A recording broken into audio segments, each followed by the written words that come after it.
देखो कल जब हमने सेकेंडरी ग्रोथ शुरू की थी तो वहां पे हमने कैम्बियल रिंग से फॉर्मेशन देखी थी, सेकेंडरी जाइलम की, सेकेंडरी फ्लोएम की, और एक तीसरी चीज और बनी थी सेकेंडरी मेडुलरी रेज। तो कैम्बियल रिंग से हमारा क्या क्या बना था स्टेम के अंदर, सेकेंडरी जाइलम, सेकेंडरी फ्लोएम और सेकेंडरी मेडुलरी रेज, ये तीन चीजें बनी थी।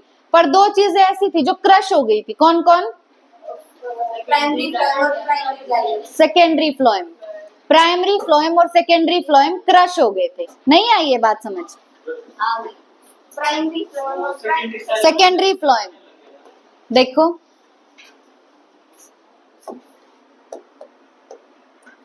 जैसे ये तुम्हारा वस्कुलर बंडल था, रिंग अरेंजमेंट होती है ना स्टेम में वस्कुलर बंडल की। अब यहाँ पे तुम्हारी रिंग है, यहाँ पे जाइलम है और यहाँ पे फ्लोएम है। तो ये जाइलम प्राइमरी जाइलम अंदर की साइड क्या बनाएगा, सेकेंडरी जाइलम। तो ये प्राइमरी जाइलम और प्राइमरी जाइलम फिर अंदर की तरफ डिवाइड हो के बनाएगा सेकेंडरी जाइलम। ये प्राइमरी फ्लोएम है, ये बाहर की तरफ बनाएगा सेकेंडरी फ्लोएम। फिर जब तुम्हारी एक्टिविटी ज्यादा थी, किसकी ज्यादा थी एक्टिविटी, सेकेंडरी जाइलम की तरफ एक्टिविटी ज्यादा थी, तो ज्यादा कौन बनेगा, सेकेंडरी जाइलम। तो यहाँ कंपैक्ट मास बन गया था जिससे रिंग ऊपर की तरफ उठ गई थी। रिंग ऊपर की तरफ उठेगी तो प्राइमरी फ्लोएम और सेकेंडरी फ्लोएम क्रश हो गए थे, है ना। और इंटैक्ट था हमारा secondary xylem, secondary xylem primary xylem you के यू है, बस क्रश हो गया था प्राइमरी फ्लोएम और सेकेंडरी फ्लोएम। इतना याद है। अब उसके बाद हमें देखना है स्प्रिंगवुड एंड ऑटमवुड। देखो the activity of cambium is under the control of many physiological and environmental factors. जो हमारी कैम्बियम रिंग हमने देखी उसकी एक्टिविटी बहुत सारी चीजों पे डिपेंड करती है, पहला फिजियोलॉजिकल और दूसरा एनवायरमेंटल फैक्टर्स, ठीक है। तो कैम्बियम रिंग की एक्टिविटी दो चीजों पे डिपेंड करेगी, पहला फिजियोलॉजिकल फैक्टर और दूसरा एनवायरमेंटल फैक्टर, इन पे डिपेंड करेगी। अब जैसे अर्थ के ऊपर क्या है, एक है ट्रॉपिकल रीजन और एक है टेम्परेट रीजन। ट्रॉपिकल रीजन हम उस रीजन को बोलते हैं जो इक्वेटर पे प्रेजेंट है। अब ट्रॉपिकल रीजन में क्या होता है कि अलग अलग सीजन नहीं होते जैसे टेम्परेट रीजन में होते। टेम्परेट रीजन में क्या है, बारिश है, विंटर है, गर्मी है, ये सब है ना, अलग अलग सीजन है। पर ट्रॉपिकल जो एरिया होगा वहां पे अलग अलग सीजन प्रेजेंट नहीं होंगे। अब अगर अलग अलग सीजन नहीं होंगे तो कैम्बियम रिंग की एक्टिविटी पे भी कोई फर्क नहीं पड़ेगा, पूरा साल कैम्बियम रिंग की एक्टिविटी सेम रहेगी। पर जहां पे अलग अलग सीजन आ रहे हैं वहां पे उस हिसाब से कैम्बियम रिंग की एक्टिविटी भी अलग अलग होगी, है ना। क्यों, हमने क्या बोला, कैम्बियम रिंग की एक्टिविटी किस पे डिपेंड करती है, फिजियोलॉजिकल फैक्टर पे भी और एनवायरमेंटल फैक्टर पे भी। अगर एनवायरमेंटल फैक्टर चेंज होंगे तो कैम्बियम रिंग की एक्टिविटी भी चेंज होगी। तो यही बोला है कि टेम्परेट रीजन में क्या होता है, क्लाइमेटिक कंडीशंस जो है वो यूनिफॉर्म नहीं होती। यूनिफॉर्म का मतलब होता है सेम और नॉन यूनिफॉर्म मतलब जो सेम ना रहे। तो टेम्परेट रीजन में कैम्बियम रिंग की एक्टिविटी सेम नहीं रहेगी। क्यों नहीं रहेगी सेम, क्योंकि वहां पे क्लाइमेटिक कंडीशन सेम नहीं रहती, वहां पे सीजन आते हैं अलग अलग, क्लाइमेटिक कंडीशन चेंज होती रहती हैं। In the spring season cambium is very active and produces a large number of xylary elements having vessels with wider cavities. देखो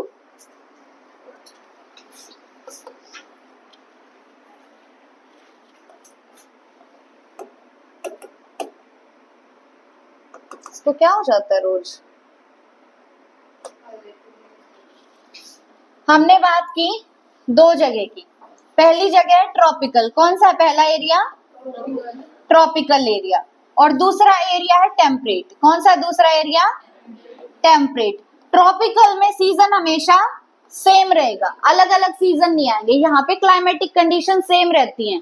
क्लाइमेटिक कंडीशन सेम तो कैम्बियम रिंग की जो एक्टिविटी होगी वो भी सेम रहेगी। तो बात हमें किसकी करनी है, टेम्परेट रीजन की। किसकी बात करनी है, टेम्परेट रीजन की। अब टेम्परेट रीजन में क्या होगा, क्लाइमेटिक कंडीशन चेंज करती रहती है ना, क्लाइमेटिक कंडीशन यूनिफॉर्म नहीं है। तो यहाँ पे हम बात करेंगे एक तो स्प्रिंग सीजन की और एक विंटर सीजन की। कितने सीजन की बात कर रहे हैं, दो सीजन की। पहला सीजन कौन सा, स्प्रिंग सीजन, और दूसरा सीजन विंटर सीजन। अब जो कैम्बियम रिंग होती है ना, वो स्प्रिंग सीजन में बहुत ज्यादा एक्टिव होती है। बहुत ज्यादा एक्टिव होगी तो बहुत ज्यादा डिवाइड करेगी, और विंटर सीजन में वो इतनी ज्यादा एक्टिव नहीं होती, तो डिवीजन क्या होगा उसमें, बहुत कम होगा। अब स्प्रिंग सीजन की अगर हम बात करें, तो स्प्रिंग सीजन में जो कैम्बियम होगी वो डिवाइड करके बनाएगी जाइलरी एलिमेंट। क्या बनाएगी? Xylary element. जाइलरी एलिमेंट में यहाँ पे हम देखेंगे सेकेंडरी जाइलम को। किसको देखेंगे? सेकेंडरी जाइलम को। फ्लोएम को क्यों नहीं देख रहे? क्योंकि फ्लोएम तो क्रश हो जाता है, तो उसको तो हम पहचान ही नहीं पाएंगे कौन सा प्राइमरी फ्लोएम है कौन सा सेकेंडरी। तो हमारा फोकस किसके ऊपर है? सेकेंडरी जाइलम के ऊपर, क्योंकि ये इंटैक्ट था, यू का यू था, क्रश नहीं हुआ था। सेकेंडरी फ्लोएम क्रश हो गया था, तो सारा ध्यान अब हमने किस पे दिया? सेकेंडरी जाइलम पे। तो जो हमारा कैम्बियम था, कैम्बियम बहुत ज्यादा एक्टिव है कौन से सीजन में? स्प्रिंग सीजन में कैम्बियम बहुत ज्यादा एक्टिव है, और वो क्या बनाएगा? Xylary element. जाइलरी एलिमेंट में हम किसकी बात कर रहे हैं? सेकेंडरी जाइलम की। किसकी बात कर रहे हैं? सेकेंडरी जाइलम की। तो सेकेंडरी जाइलम बन गया हमारा। अब ये जो जाइलरी एलिमेंट यानी सेकेंडरी जाइलम बना है, अब तुम्हारा जाइलरी एलिमेंट हम बोल रहे हैं वेसल्स को। किसको बोल रहे हैं? वेसल्स को। जाइलम के अंदर क्या क्या होता है? ट्रैकिड्स होते हैं, वेसल्स होते हैं, जाइलम फाइबर होते हैं और जाइलम पैरेन्काइमा। इन्होंने बताया कि ये जो सेकेंडरी जाइलम बनेगा ना, सेकेंडरी जाइलम का जो जाइलरी एलिमेंट होगा, जाइलरी एलिमेंट कौन? वेसल। जो वेसल्स होंगी उनमें वाइड कैविटीज प्रेजेंट होंगी। कैविटी मतलब खाली जगह, कैविटी मतलब खाली जगह। तो हुआ क्या? कैम्बियम थी, कैम्बियम स्प्रिंग रीजन में बहुत ज्यादा एक्टिव थी, उसने बनाया सेकेंडरी जाइलम। क्या बनाया? Secondary xylem. अब जाइलम है तो उसमें वेसल तो होंगी, तो वेसल जो होंगी उनकी कैविटीज क्या होंगी? बहुत वाइड, वाइड कैविटीज होंगी उनमें। The wood formed during this season is called spring wood और अर्ली वुड। अब सेकेंडरी जाइलम बनता जा रहा है, इकट्ठा होता जा रहा है, तो उसकी वजह से बन जाएगा वुड। क्या बनेगा? वुड, यानी लकड़ी बन जाएगी। तो ये जो वुड बनेगी स्प्रिंग सीजन में, इस वुड का नाम हम देंगे स्प्रिंग वुड या अर्ली वुड। क्या देंगे इसका नाम? स्प्रिंग वुड या early would. In winter the cambium is less active. इसका उल्टा, विंटर में कैम्बियम क्या होगी? लेस एक्टिव होगी। अब लेस एक्टिव होगी तो यहाँ पे जाइलरी एलिमेंट ज्यादा बनेंगे या कम बनेंगे? कम बनेंगे। तो अब क्या होगा? फ्यूअर जाइलरी एलिमेंट, मतलब जाइलरी एलिमेंट कम बने हैं, दैट हैव नैरो वेसल्स। और ये जो जाइलरी एलिमेंट बने इनकी वेसल्स कैसी होंगी? नैरो। उनकी वेसल्स कैसी थी? वाइड कैविटीज थी उनमें। And this would is called autumn wood और लेट वुड। और ये यहाँ जो वुड बनेगी उसका नाम क्या होगा? ऑटम वुड या लेट वुड। तो जो हम वुड देखते हैं ना ट्रीज के अंदर, वो और कुछ नहीं होता, वो सेकेंडरी जाइलम होता है। ठीक है, वुड क्या होती है? सेकेंडरी जाइलम, जो सेकेंडरी ग्रोथ के दौरान बनती है। और उस सेकेंडरी जाइलम को कौन बनाएगा? कैम्बियम। ठीक है, स्प्रिंग सीजन में क्या होगा? ज्यादा एक्टिव होगी, ज्यादा एक्टिव होगी तो ज्यादा सेकेंडरी जाइलम बनेगा। और जो अब वुड बनी है सेकेंडरी जाइलम से, उस वुड का नाम क्या होगा? अर्ली वुड या स्प्रिंग वुड। और विंटर सीजन में जो बनता है उसका नाम क्या होगा? ऑटम वुड और लेट वुड। इतना है समझ? उसके बाद the spring wood is lighter in colour and has a lower density, whereas the autumn wood is darker and has a higher density. अब जैसे मान लो मेरे पास रंगोली का रेड कलर है, ठीक है, वो रंगोली का रेड कलर मैंने यहाँ पे बिखरा दिया और थोड़ा दूर दूर बिखराया, ठीक है, और एक वहां पे मैंने रंगोली का सारा कलर एक जगह पे डाल दिया, तो तुम्हें डार्क कौन सा दिखाई देगा? जो बिल्कुल एक जगह पे डाला हुआ है। अब जो हमने स्प्रिंग वुड या अर्ली वुड पढ़ा था, उसके सेल्स तो कैसे थे? वाइड कैविटीज थी उसमें, तो वो तो हमें कलर में कैसा दिखेगा? लाइट। कैसा दिखेगा कलर में? लाइट। तो उसका एक और नाम है लाइट वुड। क्या है उसका एक और नाम? Light would. लेकिन यहाँ जो वुड बनी विंटर में, जो वुड बनी वो वुड क्या थी? नैरो वेसल्स थी ना, उसमें नैरो वेसल्स थी, तो ये वुड कलर में कैसी दिखेगी? डार्क। तो उसका एक और नाम है डार्क वुड। ठीक है, अब जैसे वहां पे मैंने सारा कलर एक ही जगह डाला तो डेंसिटी वहां पे ज्यादा है ना, कि सारा एक ही जगह आ गया, तो वहां पे अब जैसे पानी देखो, तुम पानी देखो और सॉस देखो, ज्यादा गाढ़ा कौन सा है? सॉस। तो डेंसिटी ज्यादा किसकी है? सॉस की। ठीक है, तो ऐसे हम देखते हैं, तो डेंसिटी ज्यादा किसकी होगी? लेट वुड की या ऑटम वुड की। और जो तुम्हें अर्ली वुड या स्प्रिंग वुड दिखा था उसकी डेंसिटी कम होगी, ठीक है। The spring wood is lighter in colour, lower density, और जो तुम्हारा ऑटम वुड था उसका क्या होगा, डार्क कलर और डेंसिटी हाई होगी उसकी। The two kind of woods that appear as alternate concentric rings constitute an annual ring. हाँ, ये बात समझो। अब एक साल में क्या हुआ, एक साल में विंटर भी आएगा और स्प्रिंग भी आएगा, है ना। तो होगा क्या कि जैसे शुरू में एक रिंग बन गई, वो रिंग तब बनी जब विंटर आए, ठीक है। अब विंटर आने के बाद क्या आएगा, स्प्रिंग आएगा, स्प्रिंग आया तो फिर अगली रिंग बन गई, स्प्रिंग में बन गई एक रिंग, फिर विंटर आया एक रिंग बन गई, फिर स्प्रिंग आया एक रिंग बन गई। तो ऐसे रिंग नहीं बनती जाएंगी प्लांट के अंदर।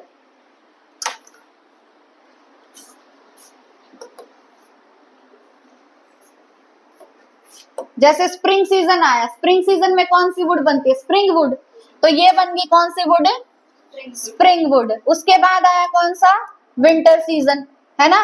विंटर सीजन आया तो आगे कौन सी बनेगी, लेट वुड या ऑटम वुड बन गई, है ना। तो ये जो इस तरीके से रिंग बनती जा रही है ना, इस रिंग को हम बोलते हैं एनुअल रिंग। क्या बोलेंगे, एनुअल रिंग। अब हम क्या करते हैं, जो हमारी ये रिंग है, इन रिंग को काउंट करके हम ट्री की एज बता सकते हैं, ठीक है। अब जैसे ट्री के अंदर टोटल 10 रिंग अगर बनी है, इनमें से कोई भी एक रिंग काउंट कर लो, एक साल में एक ही ऑटम वुड बनेगी ना, और एक साल में एक ही अर्ली वुड या स्प्रिंग वुड बनेगी। अब अगर किसी के अंदर भी 10 ऑटम वुड है, मतलब वो ट्री कितने साल का है, 10 साल का है, ठीक है। तो एनुअल रिंग की हेल्प से हम कैलकुलेट कर सकते हैं ट्री की एज, और इस प्रोसेस को बोलते हैं डेंड्रोक्रोनोलॉजी। क्या बोलते हैं, डेंड्रोक्रोनोलॉजी। मन करे तो याद रख लेना, ये वर्ड एनसीईआरटी में नहीं है, ठीक है। तो ट्री की एज डिटरमाइन करने की जो प्रोसेस होती है उसको क्या बोलते हैं, डेंड्रोक्रोनोलॉजी, ठीक है। और किससे डिटरमाइन करते हैं ट्री की एज, एनुअल रिंग से। एनुअल रिंग किससे बनती है, एक ऑटम वुड एक लेट वुड, एक ऑटम वुड एक एक ऑटम वुड एक स्प्रिंग वुड, एक ऑटम वुड एक स्प्रिंग वुड, यूं बनती जाएंगे, ठीक है। आइए बात समझ।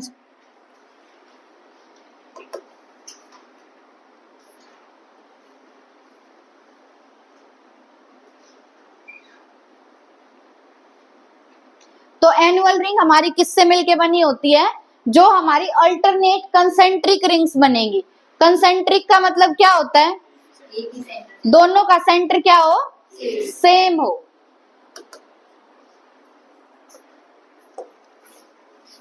जैसे एक ये मैंने सर्कल बनाया है ना, और एक मैंने यहीं पे इसी के पास ही एक और सर्कल बना दूं, तो इन दोनों सर्कल का सेंटर क्या है, सेम। तो इन दोनों को क्या बोलेंगे, कंसेंट्रिक सर्कल। क्या बोलते हैं, कंसेंट्रिक सर्कल। तो इसी तरीके से जो रिंग बनेंगे उनका सेंटर सेम है, तो उनको क्या बोल रहे हैं, कंसेंट्रिक रिंग बोल रहे हैं, है ना। और वो ऑल्टरनेट बन रही है, एक बार ऑटम वुड एक बार स्प्रिंग वुड बन रही है, ठीक है।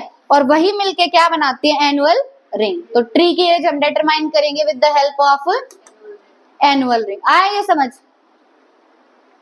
Annual rings seen in a cut stem given an estimate of the age of the tree। जब हमने स्टेम को काटा तो वहां से हमें जो एनुअल रिंग दिखी है, एनुअल रिंग को काउंट करके हम बता सकते हैं कि ट्री की एज कितनी है, ठीक है। अब नेक्स्ट टॉपिक है हमारा हार्टवुड एंड सैपवुड। इसको लिख के बताऊं, लिख लोगे, कोई दिक्कत तो नहीं है ना।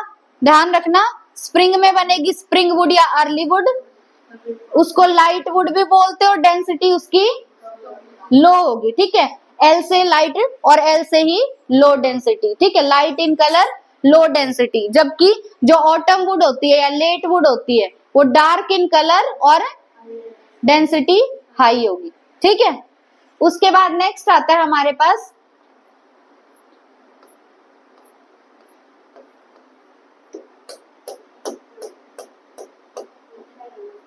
ये रहा heartwood and sapwood. Next topic क्या है, हार्टवुड एंड सैपवुड। तो देखो, in all the trees the greater part of secondary xylem is dark brown due to deposition of organic compounds like tannins, resins, oils, gums, aromatic substances and essential oils in the central or innermost layers of the stem।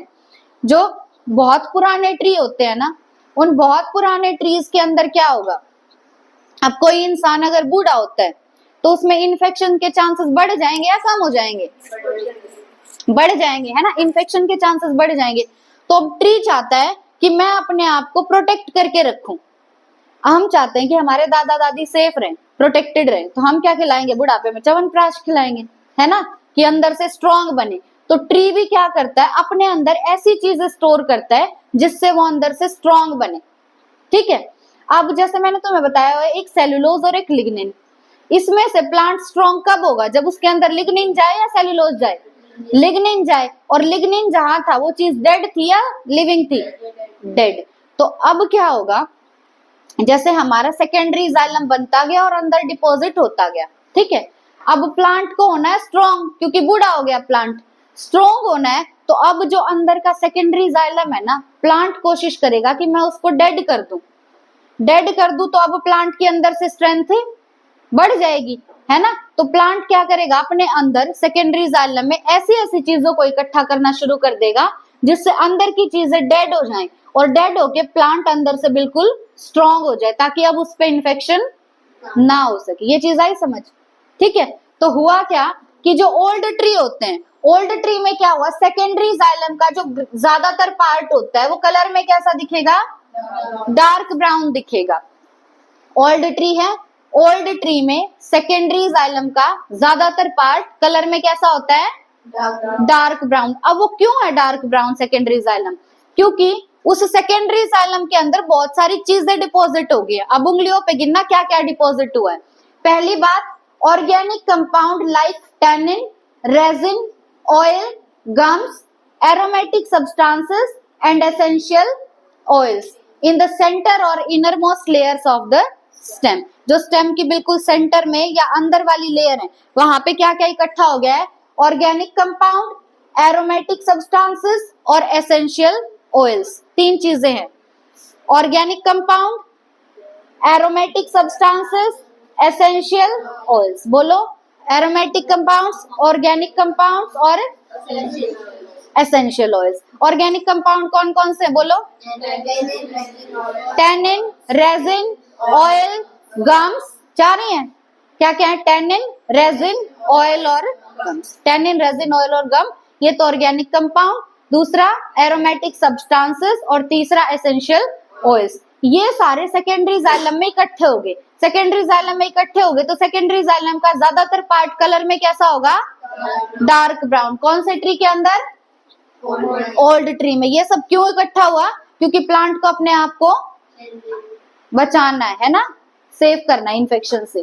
तो these substances make it, इनकी वजह से जो tree होगा वो कैसा हो जाएगा, हार्ड। दूसरा ड्यूरेबल, ड्यूरेबल मतलब ज्यादा ड्यूरेशन तक चलेगा, ज्यादा टाइम तक जिंदा रहेगा plant. And resistant to the attacks of micro organism and insect. अब इस ट्री के ऊपर माइक्रो ऑर्गेनिज्म और इंसेक्ट अटैक नहीं कर सकते, क्योंकि ये कैसा हो गया, हार्ड और ड्यूरेबल, ठीक है, अच्छा हो गया ना प्लांट। अब this region comprises dead elements with highly lignified walls and is called heartwood। तो अब ये जो पार्ट है ना सेकेंडरी जाइलम का, जिसमें ये सब डिपॉजिट हो गया, इस पार्ट के अंदर क्या है, सारे के सारे डेड एलिमेंट्स है। क्या इसमें सारे के सारे डेड एलिमेंट्स। अब ये जो सारे डेड एलिमेंट्स हैं, इनकी जो वॉल होगी वो कैसी होगी, लिग्निफाइड। डेड जहां होता है वहां किसका डिपोजिशन होता है, लिग्निन का। तो इनकी वॉल होगी लिग्निफाइड। और अब ये जो सेकेंडरी जाइलम बन गया, इसको हम बोलेंगे हार्टवुड। क्या बोलेंगे, हार्टवुड। जो भी चीज सेंटर में प्रेजेंट होती है अंदर की साइड, उसको हर्ट होगा ना वो, तो इसीलिए इसका नाम क्या दिया, हार्टवुड। क्या दिया नाम, हार्टवुड। तो देखो ट्री पुराना हो गया था, उसको अपने आप को बचाना था। तो जो उसका सेकेंडरी जाइलम था, उस सेकेंडरी जाइलम में उसने क्या क्या डिपॉजिट करना शुरू कर दिया, तीन चीजें, organic compound, aromatic substances, essential oils. Organic compound क्या थे, टैनिन, ऑयल, रेजिन और गम्स। ये चार चीजें थी, ठीक है। अब ये चीजें डिपॉजिट होगी तो अंदर का सारा पार्ट हो गया डेड, जिसने प्लांट को बना दिया ड्यूरेबल और हार्ड बना दिया। अब माइक्रो ऑर्गेनिज्म और इंसेक्ट यहाँ पे अटैक नहीं कर सकते, ठीक है। इसकी वजह से क्या हुआ कि जो सेंटर वाला पार्ट है सेकेंडरी जाइलम का, उसको हमने क्या नाम दे दिया, हार्टवुड। क्या नाम दिया, हार्टवुड, ठीक है। और जो वॉल होगी यहाँ पे वो कैसी होगी, लिग्निफाइड, लिग्निन की बनी होगी। अब heartwood does not conduct water but it gives mechanical support to the stem. अब देखो हम बात कर रहे हैं सेकेंडरी जाइलम की। ये सेकेंडरी जाइलम में हुआ था ना, जाइलम के अंदर बस एक चीज लिविंग होती है, कौन सी? Xylem parenchyma. बाकी सारी चीजें तो ऐसे भी डेड होती है, लेकिन जाइलम में जो वाटर वगैरह कंडक्ट कर रहा था वो वेसल्स कर रही थी ना, है ना।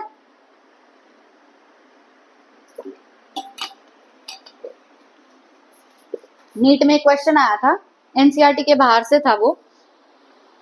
अब हमें पता है कि हर्टवुड जो है वो डेड है, पता है ना हमें, हर्टवुड डेड है। तो ये पूरा डेड बना कैसे? क्योंकि हर्टवुड के अंदर तो सेकेंडरी जाइलम है, और जाइलम में तो जाइलम पैरेन्काइमा भी होता है, वेसल्स भी होती हैं, तो ट्रांसपोर्ट तो चलता रहना चाहिए पानी वगैरह का, पर ये तो डेड हो गया। तो ये डेड कैसे हुआ कि जो इस सेकेंडरी जाइलम के वेसल्स होंगे ना, उन वेसल्स के अंदर बलून लाइक स्ट्रक्चर बन जाता है। क्या बन जाता है? Balloon like structure. और इस बलून लाइक स्ट्रक्चर को बोलते हैं टाइलोसिस। क्या बोलते हैं? टाइलोसिस। तो अब वेसल ब्लॉक होगी, वेसल ब्लॉक होगी तो अब पानी वगैरह का कंडक्शन भी नहीं होगा। तो हर्टवुड के अंदर पानी और फूड इन सब का कंडक्शन अब रुक गया, नहीं होगा कंडक्शन। क्यों नहीं होगा? क्योंकि वेसल में एक बलून लाइक स्ट्रक्चर बन गया जिसका नाम क्या है? टाइलोसिस। क्या है नाम? टाइलोसिस। ठीक है, लिखो इसको एक बार।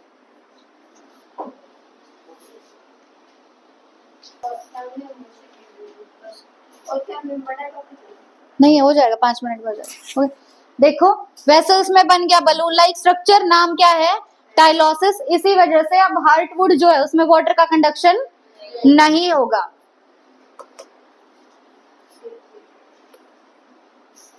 The heartwood does not conduct water, लेकिन काम क्या है इसका? स्टेम को क्या प्रोवाइड करेगा? Mechanical support. बाहर से जो भी इंफेक्शन वगैरह वो नहीं होने देगा, वो नहीं होने देगा। तो स्टेम को क्या प्रोवाइड कर रहा है? ये मैकेनिकल सपोर्ट प्रोवाइड कर रहा है। अब बात आती है पेरिफेरल रीजन की। जो पेरिफेरल रीजन होगा सेकेंडरी जाइलम का, वो उसका कलर होता है लाइट, और उसको हम बोलते हैं sapwood. It is involve in the conduction of water and minerals from root to leaf.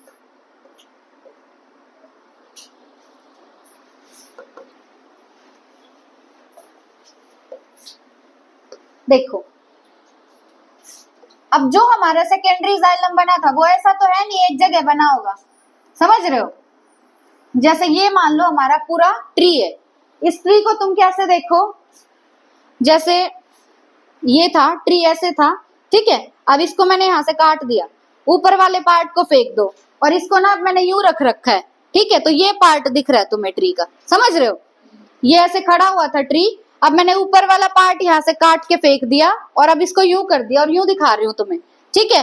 तो ये सारे क्या है? सेकेंडरी जाइलम में मान लो। अब सेकेंडरी जाइलम में जो ये अंदर वाले सेकेंडरी जाइलम थे, ये तो हो गए डेड। क्या हो गए? ये तो डेड, क्योंकि इसमें बहुत सारे सब्सटेंसेस डिपॉजिट हो गए, टैनिन, रेजिन, ये सब, तो ये तो सारे डेड हो गए। अब इनमें वाटर का कंडक्शन वगैरह नहीं होगा। तो ये तो कौन से थे? सेंट्रल। कौन से सेकेंडरी जाइलम थे? Central secondary xylem. पर जो पेरिफेरल सेकेंडरी जाइलम होंगे, मतलब बाहर वाले, पेरिफेरल मतलब बाहर वाले, किनारे वाले, जो पेरिफेरल सेकेंडरी जाइलम होंगे उनके अंदर वाटर का कंडक्शन अब भी होगा। और ये जो सेकेंडरी जाइलम है इनमें ऐसा कुछ डिपॉजिट नहीं हुआ, टैनिन वगैरह, तो इनका कलर डार्क हो गया, लाइट लाइट। इनका कलर कैसा होगा? लाइट। अंदर जो सेकेंडरी जाइलम था उसका नाम हमने क्या दिया था? हार्टवुड। क्या नाम दिया था? हार्टवुड। कलर कैसा था इसका? डार्क। पर जो पेरिफेरल सेकेंडरी जाइलम होगा उसमें टैनिन वगैरह कुछ डिपॉजिट नहीं हुआ, तो उसका नाम हमने दिया सैपवुड। क्या नाम दिया उसका? सैपवुड। और सैपवुड का कलर कैसा होगा? लाइट, क्योंकि इसमें कुछ भी डिपॉजिट नहीं हुआ। ये बात आई समझ?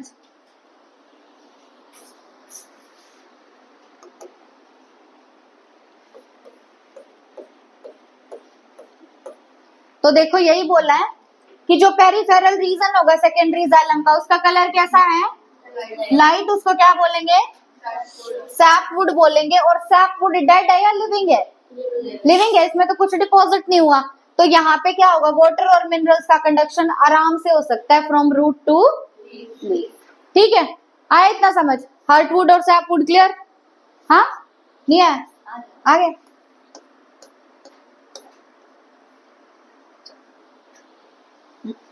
ब्रेक ले लो। देखो, अब हमने देखा कि सेकेंडरी ग्रोथ हो रही थी। सेकेंडरी ग्रोथ हो रही है तो प्लांट की ग्रोथ किस साइड हो रही थी? Width wise. अब प्लांट यूं बढ़ रहा है, यूं बढ़ रहा है, तो जैसे तुमने देखा होगा कि अगर जैसे मान लो कोई बहुत मोटा इंसान है, ठीक है, नहीं कोई बहुत मोटा इंसान है और उसको हम छोटे कपड़े पहना दे तो कपड़े फट जाएंगे ना, है ना? तो इसी तरीके से अब प्लांट जो है वो गर्थ वाइज बढ़ रहा है, उसकी विड्थ बढ़ रही है। विड्थ बढ़ रही है तो जो आउटर मोस्ट लेयर होती है, जो आउटर मोस्ट लेयर कौन सी होती है? एपिडर्मिस। आउटर मोस्ट लेयर कौन सी होती है? एपिडर्मिस। तो क्या होगा, जो ऐसे बढ़ रहा है प्लांट, विड्थ वाइज बढ़ रहा है, तो एपिडर्मिस टूटनी शुरू नहीं हो जाएगी? तो अब हमें क्या करना है, उस चीज को बचाने के लिए वहां पे क्या करेंगे, कॉर्क कैम्बियम बनेगी। क्या बनेगी? कॉर्क कैम्बियम बनेगी। अब पहले हमारी बन गई थी वस्कुलर कैम्बियम। क्या बन गई थी? Vascular cambium. स्टेम में हमने देखा था इंट्रा पहले से ही प्रेजेंट थी और इंटर बाद में बनी थी। अब सेकेंडरी ग्रोथ के दौरान एक और कैम्बियम बनती है, और इस कैम्बियम की वजह से ही क्या होता है कि जो प्लांट है ना वो बाहर से टूटना शुरू होता है, रप्चर होना शुरू होगा। छाल देखी है पेड़ की, बार्क, बार्क देखी है ना, तो बार्क टूटी नहीं होती है थोड़ी थोड़ी कहीं से, छाल देखी होगी पेड़ की, जैसे एनसीईआरटी ने डायग्राम भी दिया है। तो वो ऐसे क्यों टूट जाती है? कॉर्क कैम्बियम की वजह से। किसकी वजह से टूटती है बार्क? कॉर्क कैम्बियम की वजह से टूटती है। तो सेकेंडरी ग्रोथ के दौरान दो कैम्बियम बनती है। हमने देखा था लेटरल देखा था ना, मेरिस्टेम इन्वॉल्व होगा जिसमें वस्कुलर कैम्बियम बन रहा था और कॉर्क कैम्बियम। वस्कुलर कैम्बियम तो पढ़ लिया, इंटर और इंट्रा। अब नेक्स्ट कैम्बियम कौन सा है? Cork cambium. तो समझो, as the stem continues to increase in girth, मतलब स्टेम जो है वो कैसे बढ़ रहा है? गर्थ में बढ़ रहा है। स्टेम विड्थ वाइज बढ़ रहा है। क्यों बढ़ रहा है विड्थ वाइज?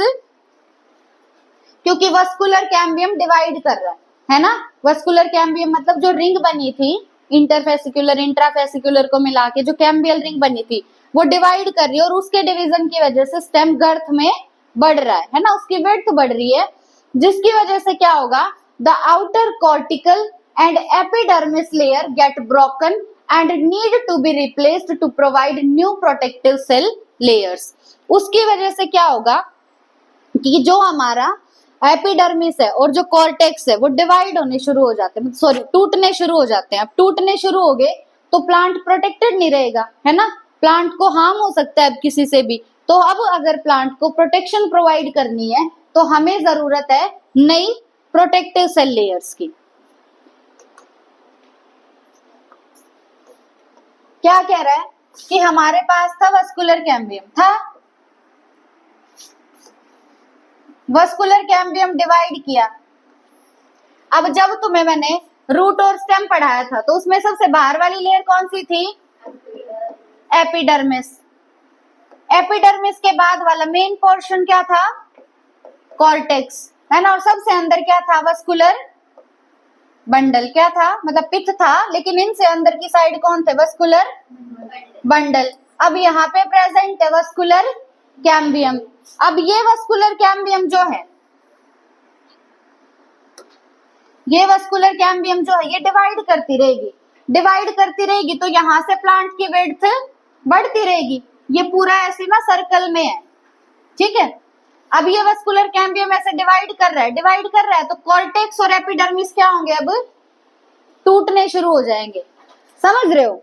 सबसे अंदर ये वस्कुलर कैम्बियम है, डिवाइड करते रहे तो बाहर जो तुम्हारा कॉर्टेक्स है और एपिडर्मिस है ये अब टूटने शुरू हो जाएंगे। टूटने शुरू हो जाएंगे तो अब प्लांट के पास प्रोटेक्शन नहीं रहेगी। प्रोटेक्शन नहीं रहेगी तो अब हमें जरूरत है नई प्रोटेक्टिव सेल लेयर की। किसकी जरूरत है? नई प्रोटेक्टिव सेल लेयर की जरूरत है प्लांट को प्रोटेक्ट करने के लिए। तो देखो, hence sooner or later another meristematic tissue called cork cambium or phloem develops। तो या तो बहुत जल्दी या थोड़ा बाद में एक नया मेरिस्टेमेटिक टिश्यू डेवलप होता है, और उस नए मेरिस्टेमेटिक टिश्यू का नाम है कॉर्क कैम्बियम। मेरिस्टेमेटिक टिश्यू मतलब वहां पे डिवीजन चलता रहेगा। मेरिस्टेम का मतलब क्या होता है? डिवाइड होना वहां पे, है ना। तो नया मेरिस्टेमेटिक टिश्यू डेवलप होगा, उस नए मेरिस्टेमेटिक टिश्यू का नाम क्या है? Cork cambium. तो कॉर्क कैम्बियम सेकेंडरी ग्रोथ में बना है, शुरू से ही था सेकेंडरी ग्रोथ में, मतलब ये सेकेंडरी इन ओरिजिन और सेकेंडरी इन फंक्शन है, ठीक है। और कॉर्क कैम्बियम का एक और नाम है फेलोजन। क्या है एक और नाम? फेलोजन। बिल्कुल गांठ बांध लो, कॉर्क कैम्बियम का एक और नाम क्या है? Phellogen. Usually in the develops usually in the cortex region. अब ये कॉर्क कैम्बियम डेवलप कहाँ पे होता है? कौन से रीजन में? कॉर्टेक्स रीजन में डेवलप होता है। Phellogen is a couple of layers thick. अब फेलोजन जो होता है वो सिंगल लेयर नहीं होता, वो कई लेयर्स थिक होता है, ठीक है। काफी सारी लेयर्स होंगी उसमें, और काफी सारी लेयर्स होंगी तो वो कैसा होगा? थिक होगा। कैसा होगा? थिक होगा। It is made of narrow thin walled and nearly rectangular cells. और इस कॉर्क कैम्बियम के अंदर जो सेल होते हैं, पहली बात तो उन सेल्स की वॉल कैसी होगी? थिन। दूसरा वो कैसे होंगे? नैरो। तीसरा शेप कैसी होगी उनकी? रेक्टेंगुलर। थिन वॉल्ड, नैरो और रेक्टेंगुलर सेल्स हैं। Phellogen cuts off cells on both sides. Cuts off का मतलब होता है वो डिवाइड करेगी। कट्स ऑफ का मतलब क्या है? डिवाइड करेगी। अब फेलोजन, जैसे ये फेलोजन है, फेलोजन मतलब कॉर्क कैम्बियम, ये डिवाइड करेगी ऊपर की साइड भी और नीचे की साइड भी, दोनों साइड डिवाइड करेगी, ठीक है। तो cuts off on both sides. The outer cells differentiate into cork और फेलम। अब इसने डिवाइड करके जो ऊपर के सेल बनाए हैं वो सेल डिफरेंशिएट हो जाएंगे। जब भी कोई चीज डिफरेंशिएट होती है मतलब उसमें डिवीजन बंद हो जाता है, और उसने एक स्ट्रक्चर बना दिया, तो जो ऊपर के सेल थे वो डिफरेंशिएट हो जाएंगे और एक स्ट्रक्चर बना देंगे, उसका नाम है कोर्क। क्या है उसका नाम? कोर्क। डायग्राम से समझाऊंगी इसको एक बार। कोर्क का एक और नाम क्या बताया? फेलम। कोर्क का एक और नाम क्या है? फेलम। उसके बाद जो नीचे इसने बनाए थे, जो नीचे सेल बनाए थे, इनर सेल्स जो होंगे वो डिफरेंशिएट होके बना देंगे सेकेंडरी कॉर्टेक्स। क्या बना देंगे? Secondary cortex. और सेकेंडरी कॉर्टेक्स का एक और नाम है फेलोडर्म। क्या है एक और नाम? फेलोडर्म। अब ये जो तुमने तीन चीजें पढ़ी है ना, फेलोजन, फेलम और फेलोडर्म, इन तीनों को मिला के बोलते हैं पेरिडर्म। क्या बोलते हैं? पेरिडर्म। तो देखो, the cork is impervious to water due to suberin deposition in the cell wall. जो ये कोर्क हमने देखा था ना, ये कोर्क इम्परवियस टू वाटर होता है। इम्परवियस का मतलब जहां से पानी क्रॉस नहीं कर सकता, ठीक है। तो कोर्क जो है वो वाटर के लिए क्या है? इम्परवियस। इम्परवियस बोलो या इम्परमिएबल बोलो, ठीक है। क्यों है ये वाटर के लिए इम्परवियस? क्योंकि इसमें किसका डिपोजिशन है? सुबेरिन का। सुबेरिन का डिपोजिशन एक और जगह था,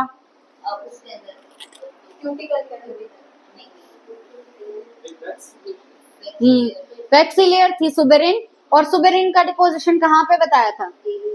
वो उसमें रूट से बताया था, डाइकोट रूट में शायद। बोलो शाबाश। Very simple.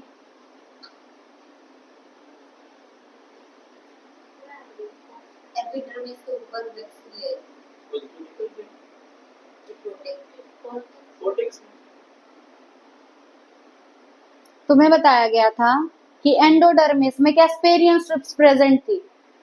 और क्यों थी कैस्पेरियन स्ट्रिप्स? किसकी बनी हुई थी? एक वैक्सीलेयर की। और वो वैक्सीलेयर क्या थी? सुबेरिन। जिस वजह से रूट में एंडोडर्मिस से वाटर क्रॉस नहीं कर रहा था, है ना।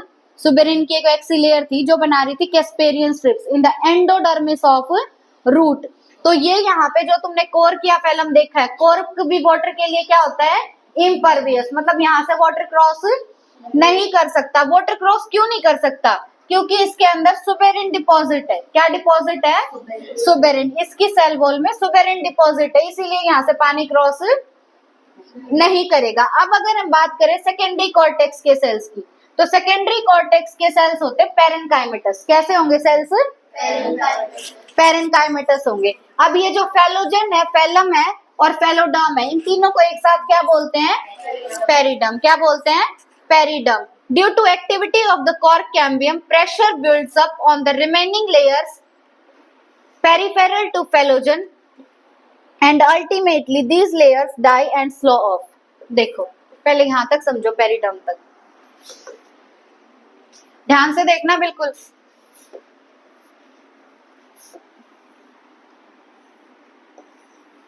Few लेयर्स थिक, कुछ थोड़ी सी लेयर्स इसमें प्रेजेंट है, इसीलिए ये जो पार्ट है हमें थोड़ा थिक दिखेगा। इसका नाम है कॉर्क कैम्बियम। क्या है इसका नाम? Cork cambium. कॉर्क कैम्बियम का एक और नाम बताया था, बताओ। फेलोजन। क्या होगा? फेलोजन। ठीक है, ये हो गया हमारा कॉर्क कैम्बियम। अब कॉर्क कैम्बियम ऊपर भी डिवाइड करेगा और नीचे भी डिवाइड करेगा।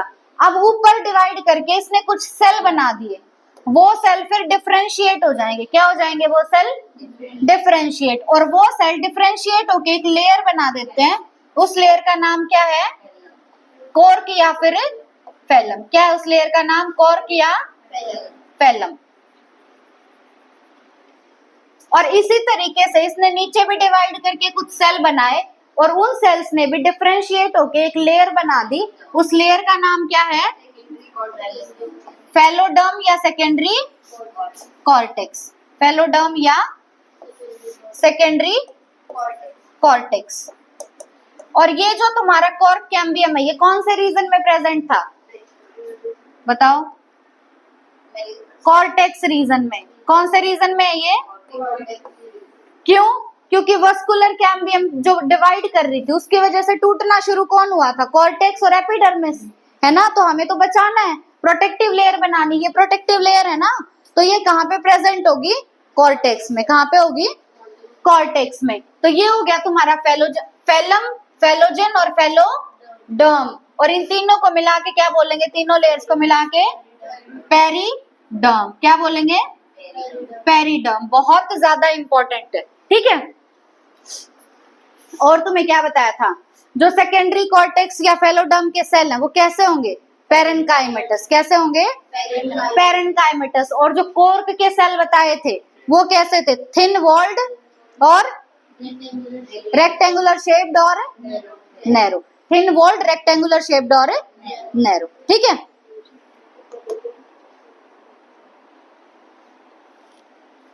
इसको बंद कर दो एक बार, तुम रीड करो इसको, कहीं से दिक्कत आ रही तो पूछो।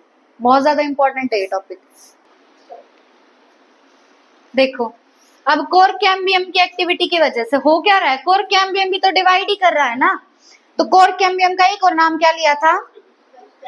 फेलोजन। तो कॉर्क कैम्बियम की वजह से, ठीक है, देखो कॉर्क कैम्बियम की एक्टिविटी जो हुई उसकी वजह से क्या होगा कि फेलोजन के अलावा बाहर जितनी भी लेयर है ना उनके ऊपर प्रेशर बिल्डअप होगा। ठीक है, समझ रहे हो ना। अंदर अगर डिवीजन चल रहा है तो बाहर की लेयर्स पे क्या बिल्ड होगा? प्रेशर। उनके ऊपर आ जाएगा प्रेशर। अब प्रेशर आ जाएगा तो उन लेयर्स की क्या हो जाएगी?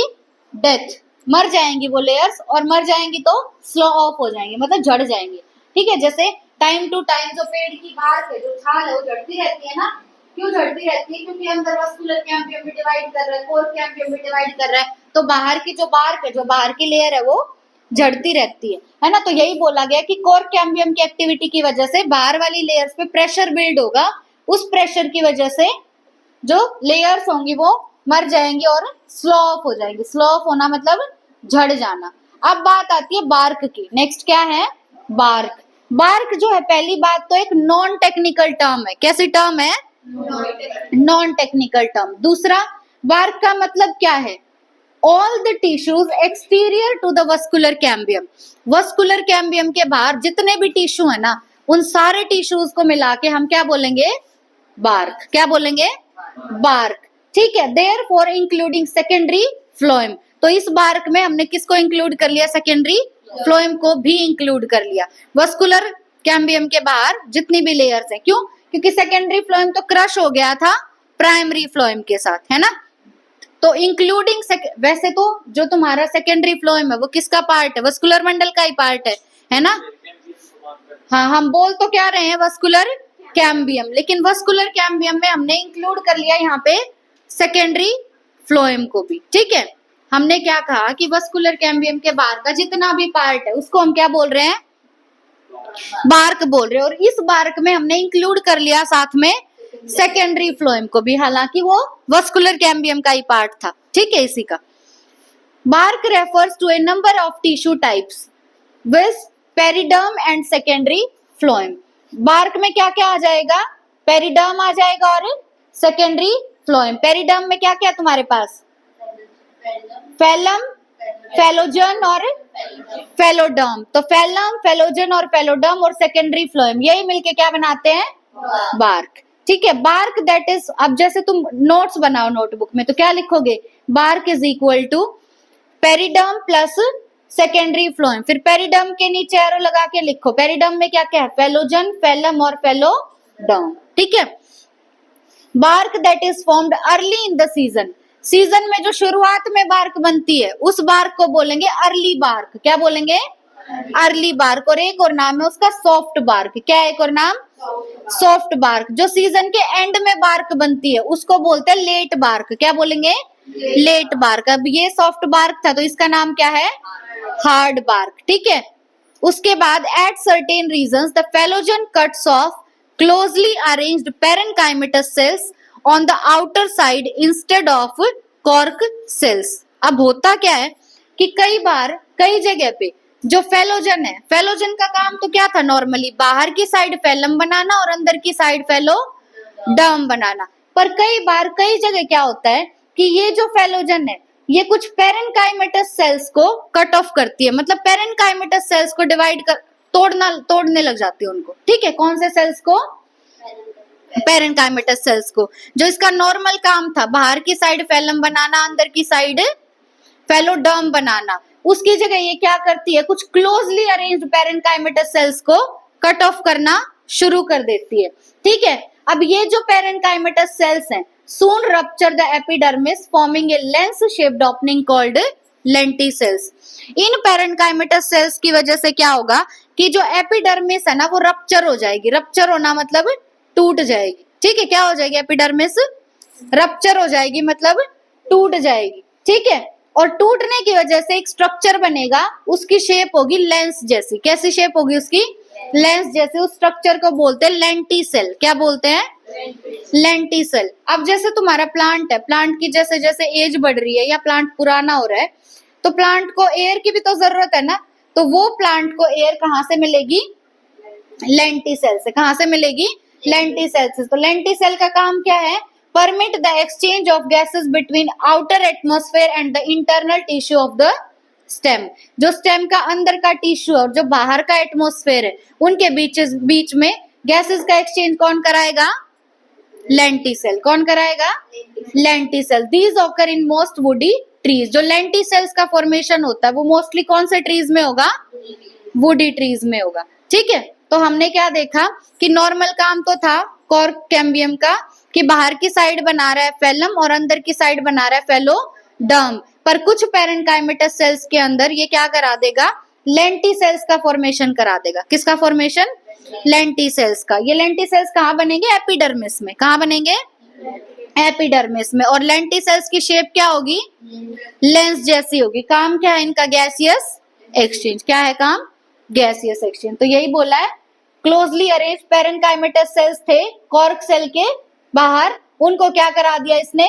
रप्चर करा दिया, जिसकी वजह से रप्चर होगी एपिडर्मिस और क्या बने? लेंस शेप के ओपनिंग्स। उनका नाम क्या है?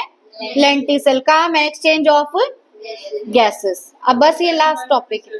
वो तो फेलोजन के अंदर की तरफ थे, कौन सा सेल? पेरेंकाइमेटस।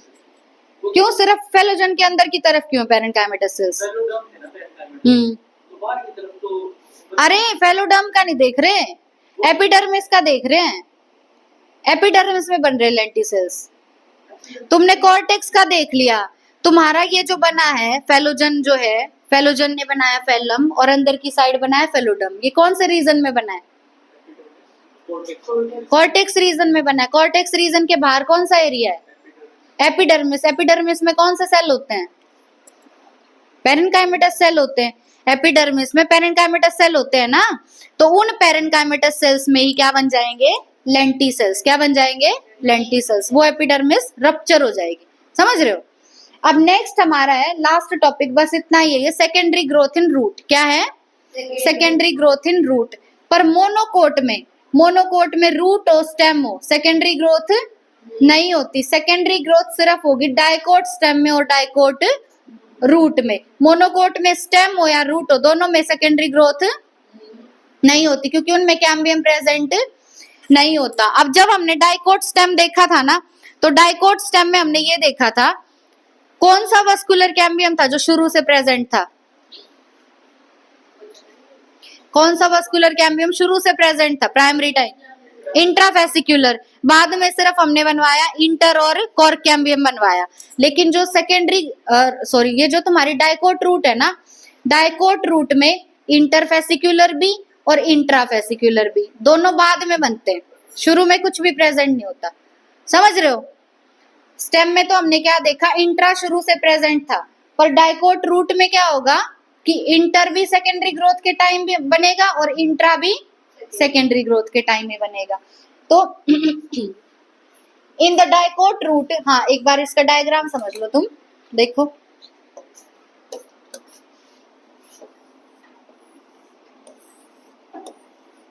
ये जो रिंग अरेंजमेंट है वस्कुलर बंडल की, ये तो किसके अंदर प्रेजेंट थी,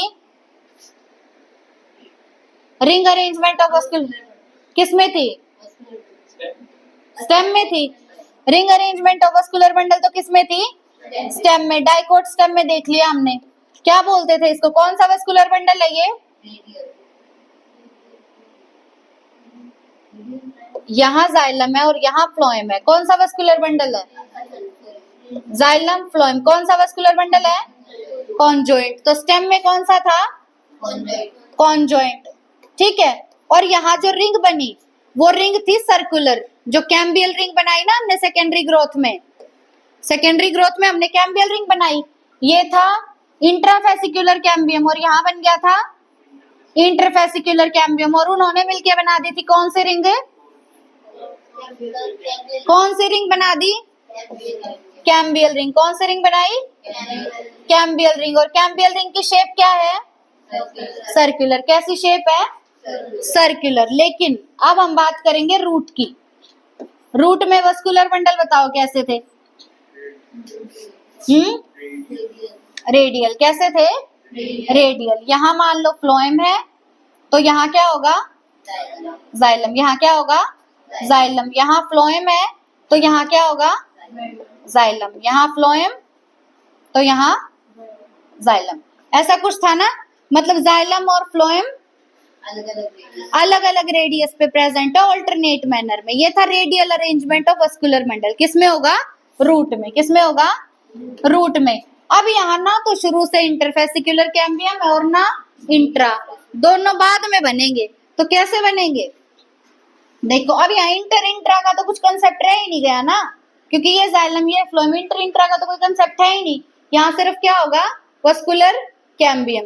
वो बनेगा कैसे, फ्लोएम के नीचे के कुछ सेल और जाइलम के ऊपर के कुछ सेल, और वो सेल भी कौन से, पैरेनकाइमेटस सेल। कौन से सेल, पैरेनकाइमेटस सेल। ध्यान से देखो, फ्लोएम के नीचे के कुछ सेल और जाइलम के ऊपर के कुछ सेल डिवाइड करना शुरू करेंगे। यहाँ भी डिवीजन शुरू हुआ, यहाँ भी, यहाँ भी।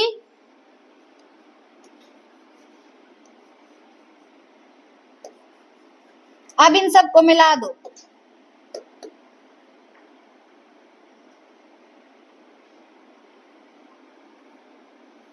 ये जो रिंग दिख रही है ये बन गई तुम्हारी वस्कुलर कैम्बियम। इस रिंग का नाम क्या है, वस्कुलर कैम्बियम। ये वस्कुलर कैम्बियम सर्कुलर है या वेवी है, वेवी। कैसी है ये, वेवी।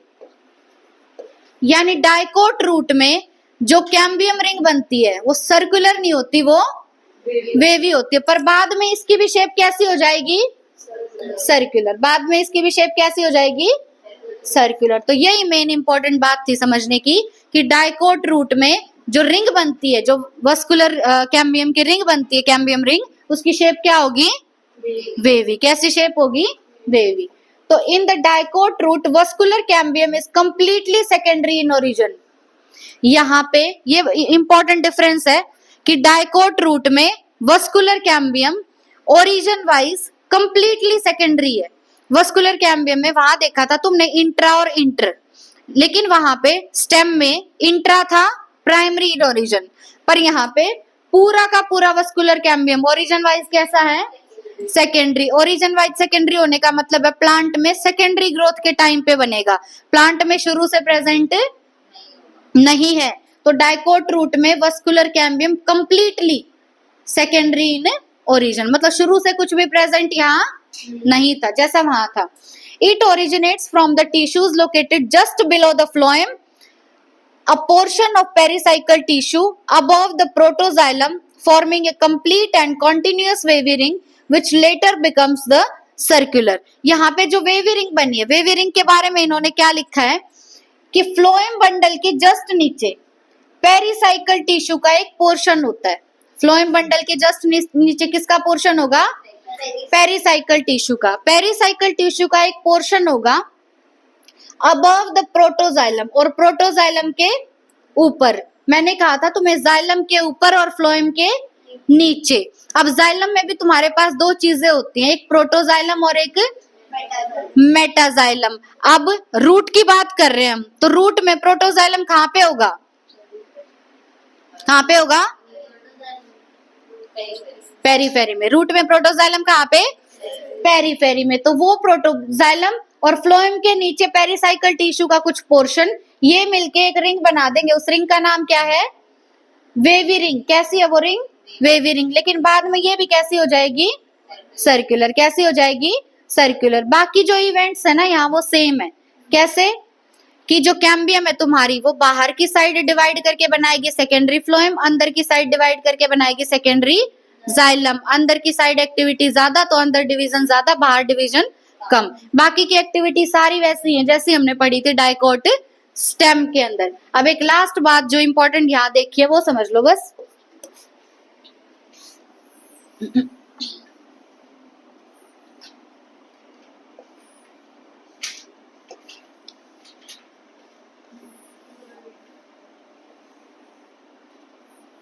देखो बिल्कुल ध्यान से समझना, ये तुम्हारा जाइलम है। जाइलम में तुम्हारे पास क्या होता है? एक प्रोटोजाइलम और एक मेटाजाइलम। तो पेरीफेरी में होगा प्रोटोजाइलम और सेंटर में होगा, आओ आज कैसे आ गए वापस, पेरीफेरी में प्रोटोजाइलम और अंदर की तरफ मेटाजाइलम। यहाँ भी पेरीफेरी में प्रोटोजाइलम, अंदर मेटाजाइलम। पेरीफेरी में प्रोटोजाइलम, अंदर मेटाजाइलम। ये है फ्लोएम। अब फ्लोएम के नीचे क्या है? कुछ पेरिसाइकल के टिश्यू। किसके टिश्यू हैं? पेरिसाइकल के टिश्यू। ये तुम्हारा फ्लोएम है। फ्लोएम के नीचे है कुछ पेरिसाइकल के टिश्यू। अब मैंने तुम्हें बोला था जाइलम के ऊपर, तो जाइलम के ऊपर वाला पार्ट कौन सा? प्रोटोजाइलम या मेटाजाइलम? प्रोटोजाइलम। तो ये प्रोटोजाइलम और फ्लोएम के नीचे कौन से टिश्यू? पेरिसाइकल के कुछ टिश्यू। ये मिलके कौन से रिंग बना देंगे? बोलो। कैम्बियम रिंग बना देंगे। और कैम्बियम रिंग की शेप कैसी है? वेवी। तो ध्यान रखना, फ्लोएम के नीचे के पेरिसाइकल टिश्यू और जाइलम कौन सा लेना है? प्रोटोजाइलम, पेरीफेरी वाला। मतलब ऐसे भी बोल सकता है, जाइलम के ऊपर और फ्लोएम के नीचे। ठीक है। और मिलके क्या बना देंगे? एक वेवी रिंग। बाकी आगे के इवेंट्स वैसे ही है जैसे हुए थे स्टेम के अंदर। ठीक है। एक और लाइन आगे ध्यान से देखना, जिम्नोस्पर्म की है वो, लास्ट में लिखा है एनसीईआरटी ने, इसमें नहीं दिया हुआ। एनसीईआरटी में लिखी हुई है वो लाइन, है तुम्हारे पास? है। हाँ देखो देखो देखो देखो, ये रहा। Secondary growth also occurs in stems and roots of gymnosperms, however secondary growth does not occur in monocots। ये बात तो हमें अच्छे से पता है कि मोनोकोट्स में सेकेंडरी ग्रोथ नहीं होती। ठीक है। सेकेंडरी ग्रोथ अब बस हमने देखी है डाइकोट रूट में और डाइकोट स्टेम में। ठीक है। लेकिन इन्होंने बोला है कि जो जिम्नोस्पर्म्स होते हैं ना, जिम्नोस्पर्म्स के रूट में और स्टेम में भी होती है सेकेंडरी ग्रोथ। ठीक है। तो जिम्नोस्पर्म के रूट और स्टेम में भी सेकेंडरी ग्रोथ होती है। ट्रू है ये बात। ठीक है।